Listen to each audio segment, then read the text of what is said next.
Muy bien, seguimos con la pregunta: ¿soy realmente un cristiano? Y vamos a responder algunas cuestiones sobre este asunto. El miedo a la hipocresía.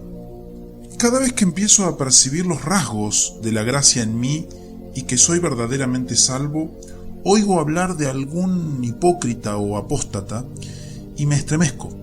El miedo se apodera de mí como una tormenta. ¿Soy como este tipo de persona? Bueno, ante esta cuestión, este tipo de cosas deberían despertarnos, ¿sí? Debemos examinarnos seria e imparcialmente. Sin embargo, no debemos estar siempre en un estado de suspenso sobre nuestro estado espiritual.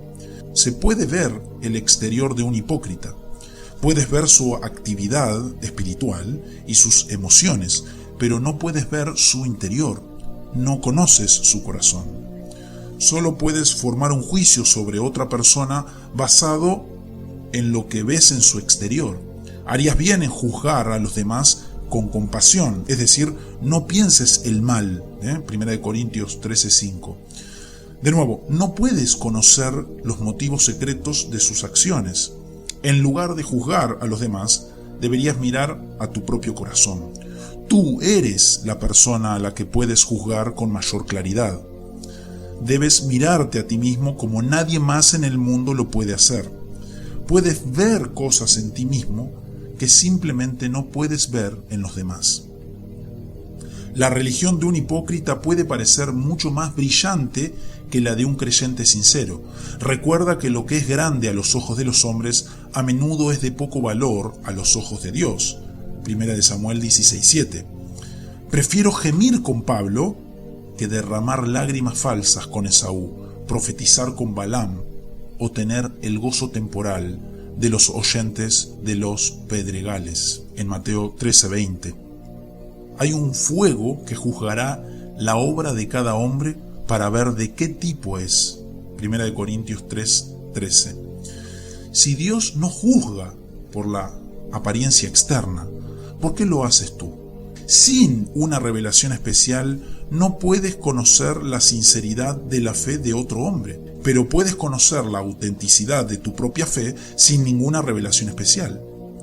Por eso Pedro exhortó a los santos a procurar hacer firme vuestra vocación y elección. 2 de Pedro 1:10. Por lo tanto, aunque las acciones de los hipócritas y los apóstatas no deben perturbarte, lo importante es que examines seriamente tu propia condición espiritual.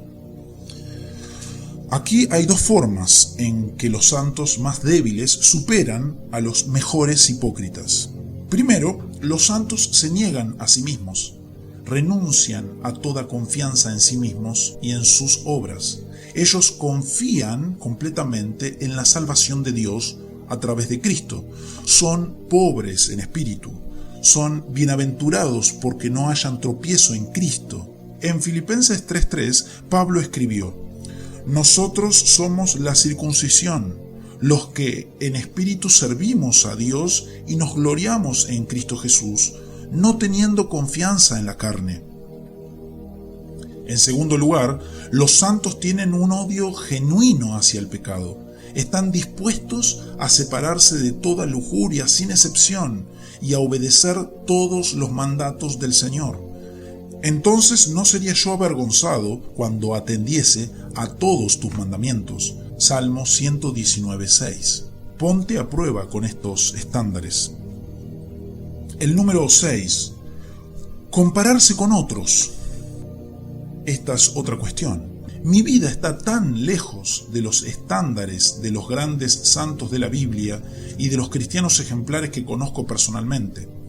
Cuando los miro, apenas puedo soportar mirarme a mí mismo al compararme con ellos. ¿Cómo puedo afirmar que estoy en la misma familia con tales santos? Bueno, ante esta cuestión podemos ver una medida de gracia y santidad que deberíamos tener en esta vida, pero que nunca podríamos alcanzar. Esto debería humillarnos.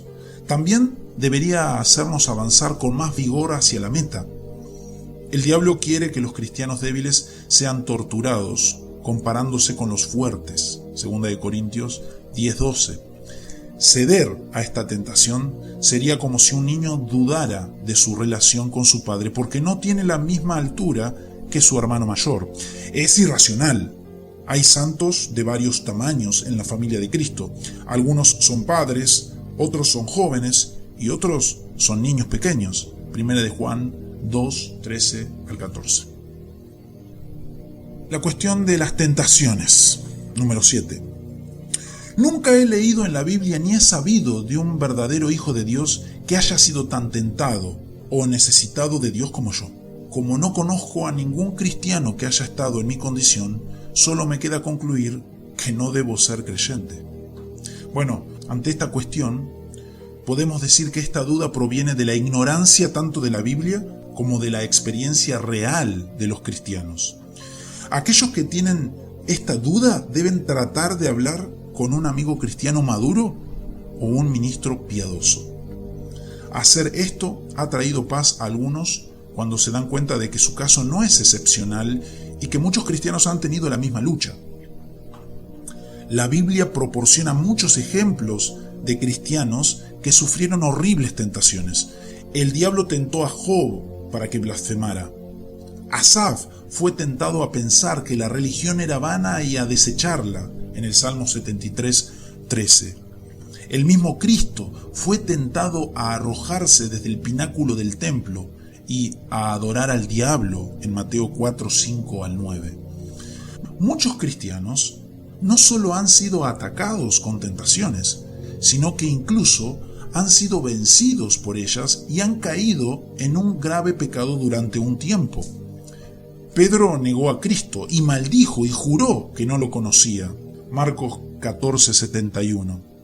Algunos cristianos se vieron obligados a blasfemar bajo la persecución de Pablo antes de que se convirtiera. En Hechos 26, 10 al 11.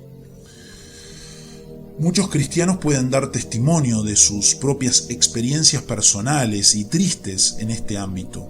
Han sufrido tentaciones muy grandes que han aturdido sus espíritus, han hecho temblar sus cuerpos y han hecho enfermar sus estómagos. Los dardos de fuego de Satanás pueden causar grandes daños. Se necesita una gran diligencia para extinguirlos o bloquearlos con el escudo de la fe.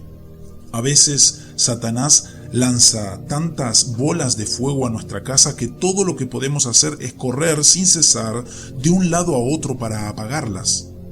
Debemos recordar, sin embargo, que el simple hecho de ser tentado no es pecado. Es pecado solo cuando consentimos la tentación. Lo dice Santiago 1, 14 al 15.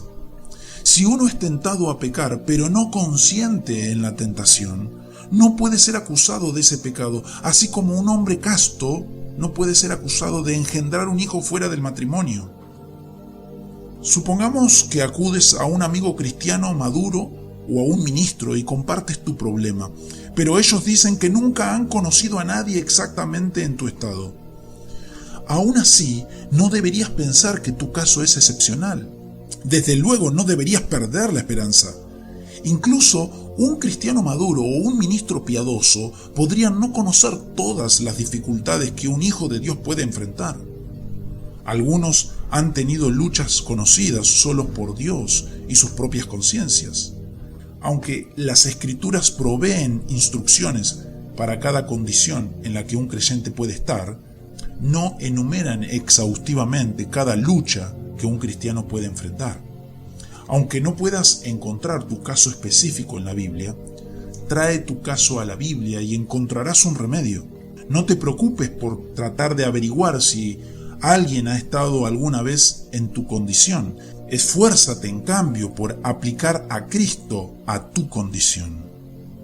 Cristo tiene un remedio para todas las enfermedades del alma.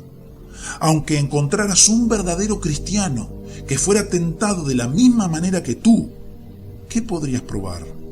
¿Qué probaría eso? Sus situaciones no serían exactamente las mismas en todos los sentidos. Considera el rostro humano. En cierto modo, todos los rostros humanos son iguales.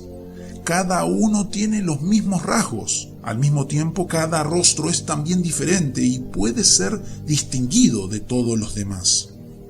Concluyo, si ves las marcas de la regeneración bíblica en tu vida, deberías concluir que estás en el estado de gracia. Esto es cierto incluso si estás luchando con tentaciones que te parecen únicas, lo cual, por cierto, es imposible. Número 8 y último. Pruebas aparentemente inusuales. Las luchas que tengo son extrañas o inusuales. Dudo que un hijo de Dios haya enfrentado alguna vez el tipo de pruebas providenciales que yo he enfrentado. Bueno, mucho de lo que se dijo en el punto 7 se aplica aquí también. El santo Job fue asaltado con todo tipo de tentaciones, pero las despreció y se mantuvo firme. El apóstol Pedro dice que los cristianos pueden ser probados. Amados, no os sorprendáis del fuego de prueba que os ha sobrevenido, como si alguna cosa extraña os aconteciese. Primera de Pedro 4:12. A veces viajamos por caminos donde no podemos ver huellas, ni de hombres ni de bestias. Sin embargo, no podemos concluir de esto que nadie haya ido por este camino antes que nosotros. Aunque no puedas ver las huellas del rebaño en el camino de tu aflicción, no debes concluir que eres el primero en recorrer ese camino. Pero si fueras el primero en caminar por ese camino, en teoría, algún santo u otro puede ser el primero en beber de una copa amarga. Pero incluso entonces, si tal cosa fuera posible, ¿quiénes somos nosotros para cuestionar las circunstancias providenciales que Dios nos ha dado? En el mar fue tu camino, y tus sendas en las muchas aguas, y tus pisadas no fueron conocidas, dice el Salmo 77:19. Si el Señor te llevara al cielo por algún camino remoto, por así decirlo, no tendrías motivos para quejarte. Debemos aprender a permitir la debida libertad para la soberanía de Dios. Cumple con tu deber. No dejes que ninguna dificultad que enfrentes te oculte el hecho de que estás en un estado de gracia.